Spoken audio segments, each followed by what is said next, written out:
तो क्या कांग्रेस को छोड़कर किसी और थर्ड फ्रंट के हिमायती हैं अखिलेश?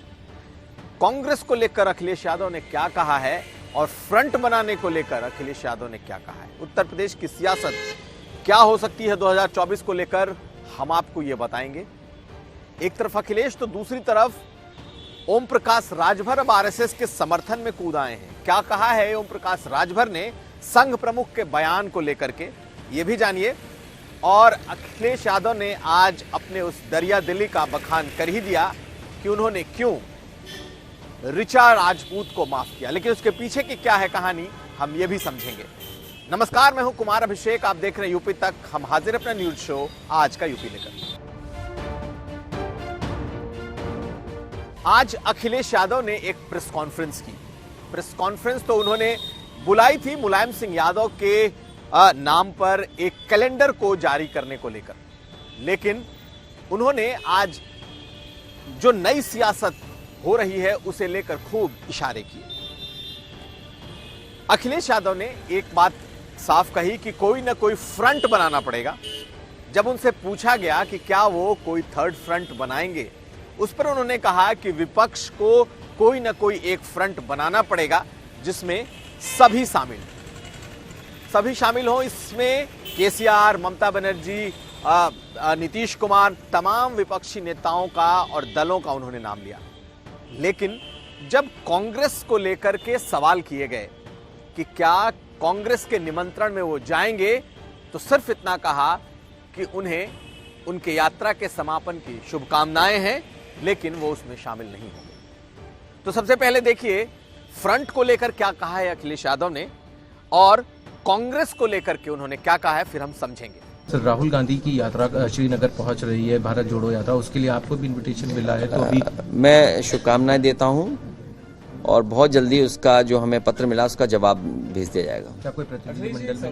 नहीं, हमारी पार्टी उस पदयात्रा में शामिल नहीं है। हम उनको शुभकामनाएं देते हैं। हमारी पार्टी के कार्यक्रम, सिद्धांत, नीतियां अलग हैं, इसलिए हम उस पार्टी के आंदोलन के साथ नहीं हैं। अखिलेश यादव ने अपने इस प्रेस कॉन्फ्रेंस में एक बात बहुत अहम कही, वो ये कि वो केसीआर के उस कार्यक्रम में 18 तारीख को शामिल होंगे, लेकिन राहुल गांधी के साथ शामिल होने के लिए जब उनकी भारत जोड़ो यात्रा का समापन होगा, उस पर उन्होंने कहा कि इस पर पार्टी फैसला करेगी।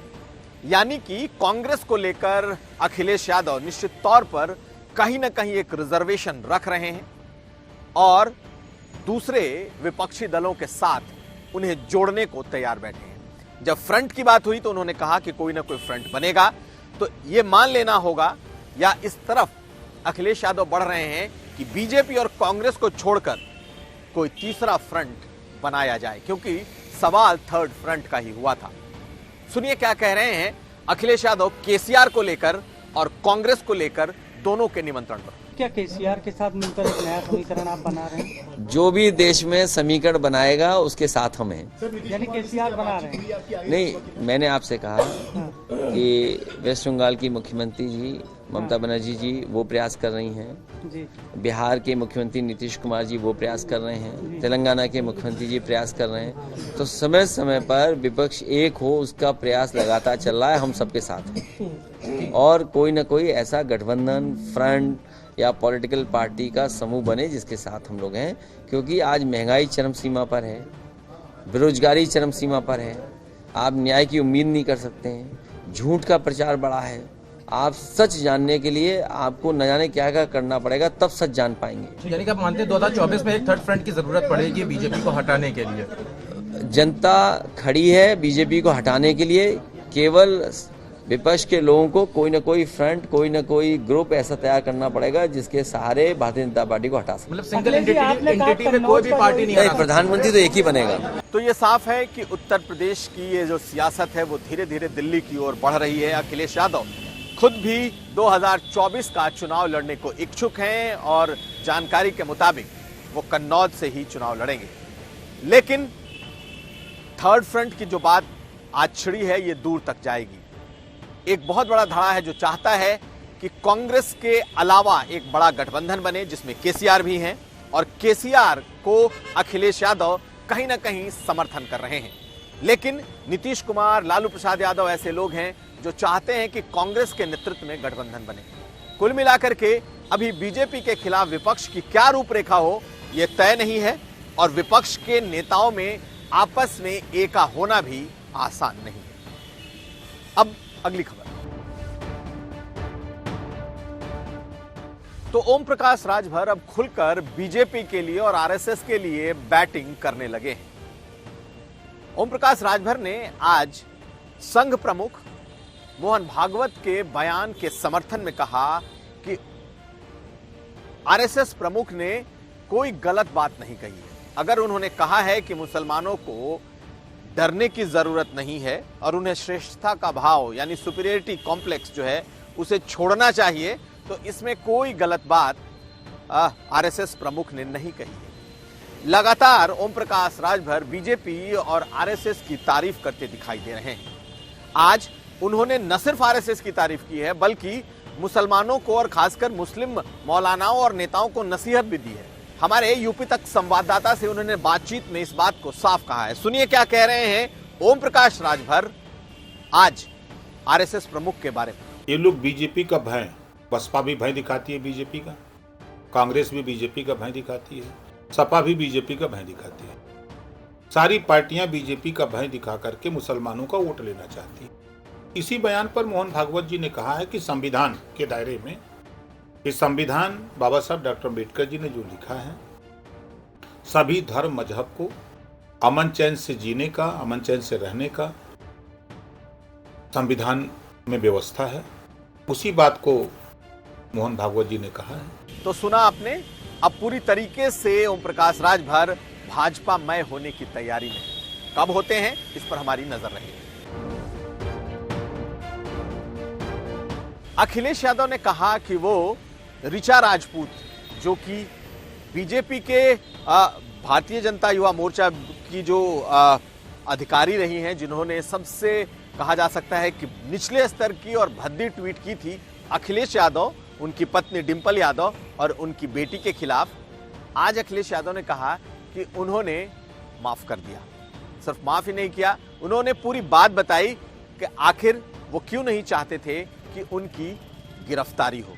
अखिलेश यादव ने प्रेस कॉन्फ्रेंस में यह कहा कि उन्होंने इतना इंश्योर जरूर किया कि उस पर एफआईआर हो, लेकिन वो नहीं चाहते थे तमाम ट्वीट्स, तमाम भद्दे और अश्लील ट्वीट्स के बावजूद कि उसकी गिरफ्तारी हो।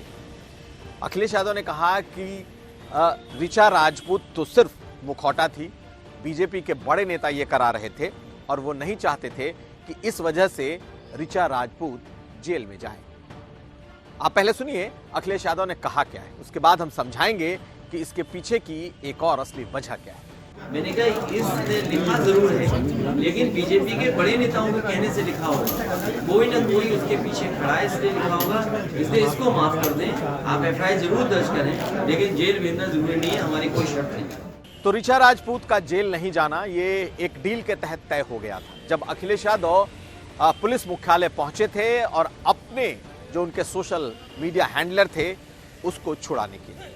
यह डील के तहत हुआ था कि जो मनीष जगन अग्रवाल हैं उन्हें 24 घंटे के भीतर उन्हें रिहाई हो जाएगी, लेकिन ऋचा राजपूत को भी गिरफ्तारी नहीं होगी। अब इसके पीछे की वजह यह भी है, जो बीजेपी के जो कॉरिडोर्स में या सूत्र बता रहे हैं वो ये कि अखिलेश यादव नहीं चाहते थे कि एक महिला होने के नाते और खासकर ऋचा राजपूत लोध ओबीसी समाज से आती हैं, ऐसे में किसी भी तरह का कोई गलत मैसेज जाए। चूंकि ये लड़ाई सीधे सीधे बीजेपी और समाजवादी पार्टी के सोशल मीडिया सेल की लड़ाई थी और उसमें ऋचा राजपूत ने बहुत ही एक तरीके से खराब और गंदे कमेंट किए थे। बावजूद इसके उन्हें जेल नहीं भेजने की बात उन्होंने पुलिस के मुखिया से कही थी। बीजेपी के मुताबिक अखिलेश यादव इस बात से डर गए कि वो ओबीसी हैं, ओबीसी में लोध हैं और कहीं ना कहीं उनकी राजनीति, उनकी सियासत पर इसका असर पड़ सकता है, क्योंकि अखिलेश यादव अब ओबीसी की पॉलिटिक्स भी बहुत अग्रेसिव तरीके से कर रहे हैं। तो ये था आज का यूपी। हम फिर हाजिर होंगे, तब तक आप देखते रहिए यूपी तक।